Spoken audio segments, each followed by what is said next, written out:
இயேசுவின் இருதயமே என்றும் இறங்கிடும் அருள்மயமே, உந்தன் ஆசியும் அருளும் சேர்ந்து வந்தால் எங்கள் ஆனந்தம் நிலை பெறுமே.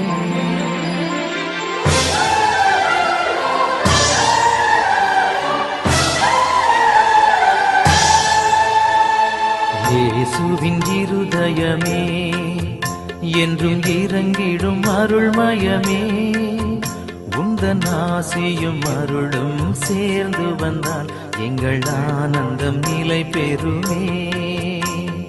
இயேசுவின் இருதயமே என்றும் இறங்கிடும் அருள்மயமே, உந்தன் ஆசியும் அருளும் சேர்ந்து வந்தால்